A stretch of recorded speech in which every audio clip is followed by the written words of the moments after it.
Good afternoon, everyone. My name is Jason Abed. I'm a senior R&D solution architect with our Dynamics group.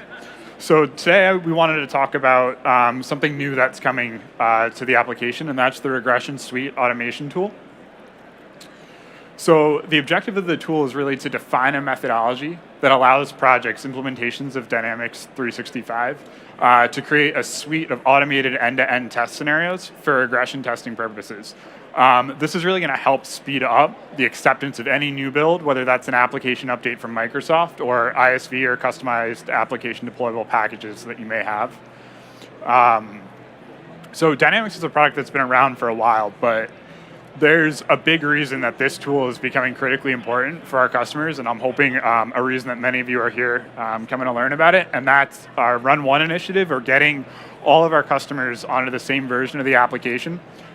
So if you've attended some of the other Dynamics sessions, you've probably seen or heard about our goal of moving all customers by April of 2019 to a single version of the application.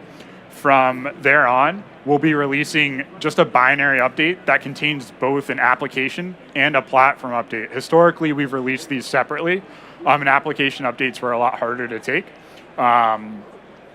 With this one version, however, we're planning on doing actually monthly application updates as opposed to major releases twice a year as we have historically, and that's where this tool really steps up from an importance perspective. So as far as kind of how to go about approaching using the tool, there's kind of three main areas that you have to focus on from a setup perspective. The first is actually to create a set of task recordings and load them into the business process modeler in LCS, and I'll show what that looks like in a minute. From there, you can synchronize that library of task recordings or end-to-end scenarios that you've run through into what's now Azure DevOps, but was formerly Visual Studio Team Services. And then from there, you'll actually use this tool, the Regression Suite Automation tool, to update your test parameters, add test data if you want to, execute, and then view the results back in VSTS, or what's now Azure DevOps. So for those who have been kind of working with Dynamics for a while, you may be familiar with the SysTest framework, which is used more for individual unit tests or build and test automation, really at an individual unit test level. Where the Regression Suite Automation tool is really coming in is at those higher level business cycle tests and end-to-end test scenarios. So this is really capturing your key business scenarios and allowing you to automatically run through end-to-end that process without heavy user involvement. So the idea is that when we release a new application update or an ISV releases a new application update, you introduce new extensions to the application, you can run through a standard set of pre-recorded tests with a standard set of testing data and be sure that nothing's broken from a major business scenario, really automatically. So just wanted to frame kind of the context of the tool. I'm going to jump into a live demo. The tool's in pre-release right now. With the switch over to Azure DevOps, we have been having intermittent issues with one of the services that it relies on. I think we've got a stable version now. So I'm going to run through this live. At the very end, if we do get an error, I've got a pre-recording of the very end. We're working on stabilizing the tool. It's supposed to release next month. Perfect. So the first thing I'm going to do is actually jump into my LCS project. I'm not going to go through and create a new task recording. There's some great documentation on that. If you're not familiar with the process, definitely see me after and I can help get that for you. So where I'm going to start actually is in my business process modeler. And what I've actually done and what I would recommend doing is create a separate library within the BPM for my regression tests. And so I've just created a few simple scenarios for regression testing purposes and for demo purposes. It's a little hard to see, I apologize, but under a major sales process, I've just said create customer and create sales order. And then under purchasing, I've just done create purchase order. Again, just to keep it simple for demo purposes, you'd really build out an extensive list of end-to-end scenarios in a real regression testing scenario. And then what I did, because I won't come back to the screen, is I've gone ahead and synced this BPM to Visual Studio Team Services or to Azure DevOps. And just to show what one of these end-to-end processes looks like, I've recorded this in Task Recorder. They're pretty simple, but I've gone into all customers, created a customer, and end. And that's the scenario that I'm going to run through with a new customer. And then I'm actually going to take that customer that I just created in this run, and I'm going to use that in that create sales order process. So you'll see that I'm using the newly created customer in that create a sales order process, so you can actually chain test together as you create your end-to-end scenarios. The next step would be, and I've got it up, I apologize, to actually create a test plan and then pull in those sync test cases to VSTS. That's what the tool is going to use to actually run through the automation.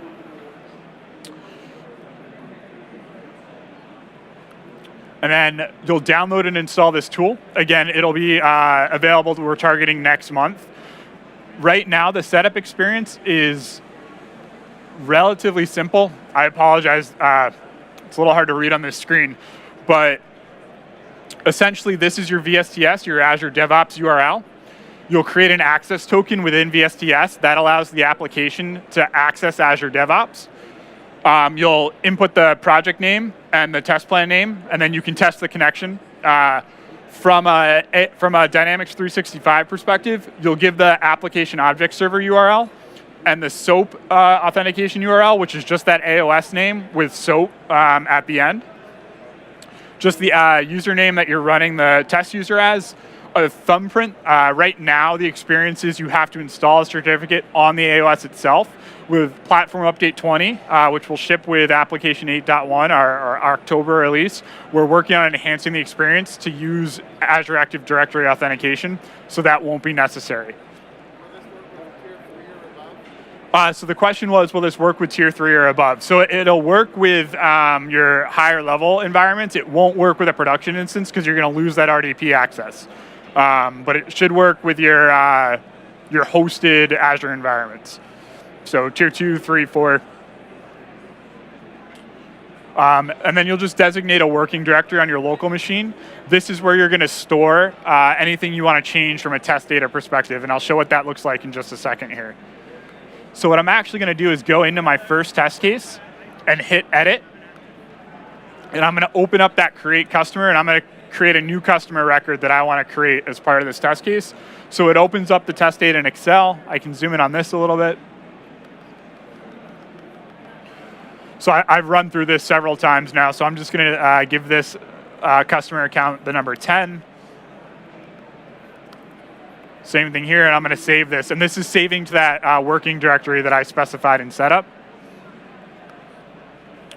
Then I'm going to go into my create a sales order test, and I'm going to edit this one. And this is where I'm going to use that customer ID that I'm going to run through and create in the preceding test.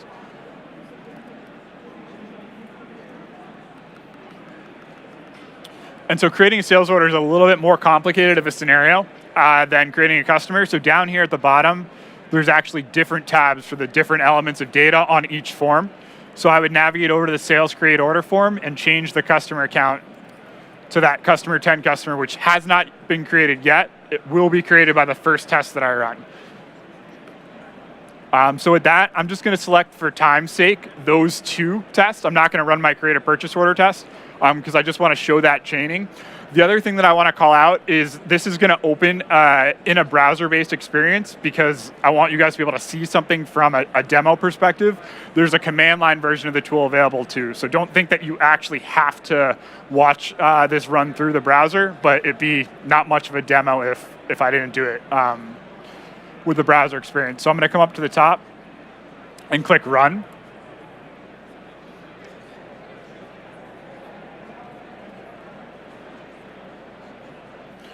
So the first form that's opening is the tool itself. It's going to open in Internet Explorer, and we also support Chrome at the moment.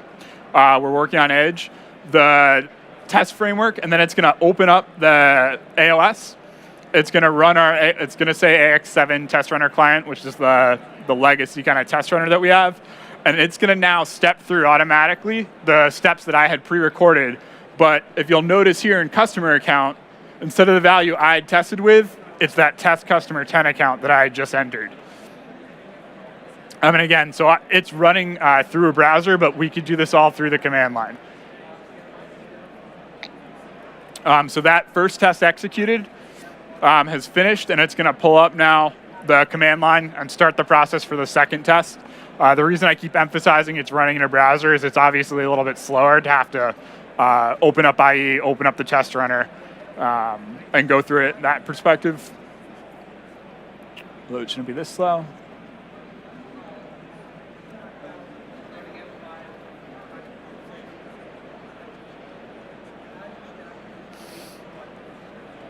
There we go.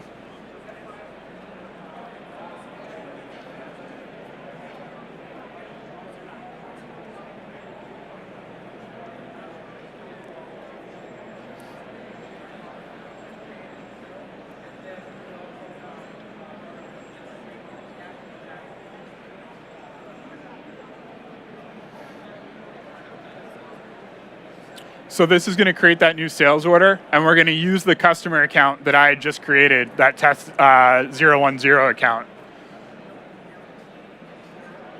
And I just picked a default product, one item, very simple scenario. Obviously, we would expect the end-to-end to be a little more complex, and you can have multiple sales order lines. You can control all of that data through the various grids in Excel.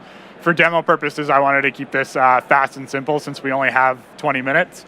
So what's going to happen now is it's going to finish up, and then it's going to pass the result information first to the tool, and then to Azure DevOps, to Visual Studio Team Services.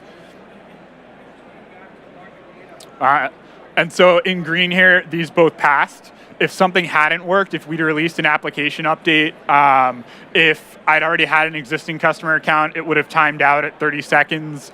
Anything that would have prevented the scenario from successfully running, it would show red and read failed, and the error message would actually be passed first to the tool and then to Visual Studio. So you could click into each of these and drill into that error information, but the better way to approach it is to go back to Azure DevOps. I'm just going to refresh. And then if I come over to test runs,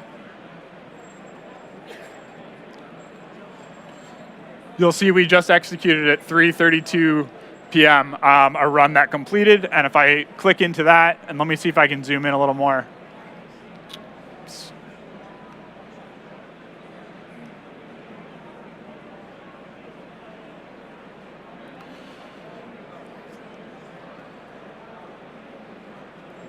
So if I click into that, I get all the test runner, first the overview and the summary, and then I can drill into the individual test results.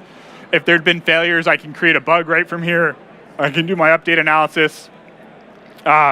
If there had been things that errored out, all of the error messages would be exposed here. So you'd get the detailed stack trace or whatever info log information Dynamics passed to the tool. So this is the most simple scenario to run through from a demo perspective. A couple more things that you'll be able to do with the tool. In addition to kind of hard chaining the test the way I did by using the same customer account, you can actually use essentially a variable from a preceding test into the next test. So if you have a large quantity of information and you want to generate 10, 20 lines and then pass that maybe to a receiving process, you can do that with the tool. Again, command line. We've got support for Chrome. We're going to be adding support for Edge, so you can really test with whichever browser you're using in your organization. And we're working on improving the experience around kind of managing data. Again, the next kind of release will also see that Azure Active Directory authentication, so no more installing certificates on the AOS itself. So with that, I'm a minute over, but I wanted to leave 5 minutes for questions, so please. Number sequences in order to prefix the customers? So we're working on kind of enhanced number sequence support right now. So the way that it would work is if you didn't specify and the default logic was to take the next number sequence, that will work. But if you want to get more specific about the number sequences being generated, we're working on improving that experience. I had a thought there. Let me circle back to it. Sorry. What about dynamically spinning up the environment to do the test? So the question was, what about dynamically spinning up the environment to do the test? So this is a little bit longer term. Where we're going with this is the ability to integrate this directly into the build process. So as you're creating a new deployable package and you're running your build, having the test framework operate right then and there. This tool is built on top of Selenium, which is what's doing the browser automation, as well as our own Perf SDK for those that are familiar with it. So the Perf SDK is what's going to allow you to really integrate that into the build process. Probably the next version, so hopefully within the next 6 months, but I don't have a hard commitment on that. Other questions on the tool? So kind of as best practices, we really recommend right now creating a demo data set that you're going to continually use for regression testing, and then also creating that business process model library that contains all of your regression tests. You can move that between LCS projects if you ever need to, so you can export and import. If there's ISVs or partners in the audience, you can potentially take it from customer to customer. If you define a set of tests for your ISV or your customizations, you can just export those tests, import them into the new LCS project. So in general, that's where we're going with the tool. There's no other questions. I don't think I have anything more from a slide perspective, but just some good information. The business applications community, really community.dynamics.com. That's where you're going to see a lot of information being published about the tool. It should release next month. Is there any coding required when you do the task recorder, or is it just a straight task recorder? Nope. So there's no, I should have mentioned, that's a great question. So the question was, is there any coding required? No. This is literally running a task recorder in the application, exporting it, saving the lifecycle services. That option appears right there when you run the task recorder, picking which business process you want to save that task recorder to, and then syncing it to VSTS. So this is a zero code experience. Some limitations, obviously, if there's third-party systems on either end of your end-to-end test process, you can't run a task recorder on that, so the Regression Suite tool isn't going to cover that. What we're working on doing, but we don't have a hard date for this yet, is taking the variables either at the beginning or the end of the end-to-end scenario and exposing that in Selenium, so then you could have a developer go and extend the Selenium run even further if you really wanted to do a full end-to-end test run. But right now the tool's dependent on the task recorder, so if you can't task record like a third-party system that's part of the end-to-end, the tool's kind of limited to that extent. So the question is there a thought of extending it to retail? And the answer is yes. The retail team is working on their own task recorder, at which point we'll integrate this tool into retail. What about data? Yeah. If it's dependent on data and not only on process, how that is going to work? Yeah, so the question is around data, and tests are obviously dependent on both data and process.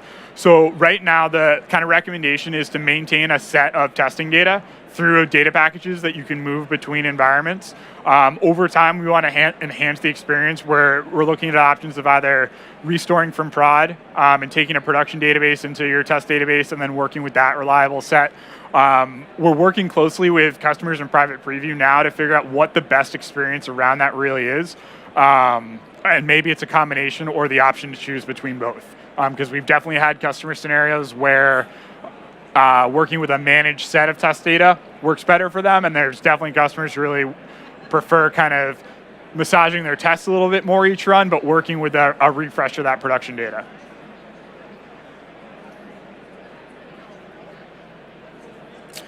So if there's no other questions, thanks for attending. There's another session at 4 o'clock that I'm going to run over to, a breakout session where we'll talk about the tool again. We'll have a little more time to talk about where it fits into the overall life cycle. 20 minutes is just a short demo of the tool, but we're really hoping to drive adoption of this tool. It's really going to be critical to kind of the Run One initiative and getting on that monthly update cadence. I will find out for you where. The name of it's not here, it's in one of the breakout rooms. The presenter's Manali. I have the session code I'll pull up. But thank you, everyone.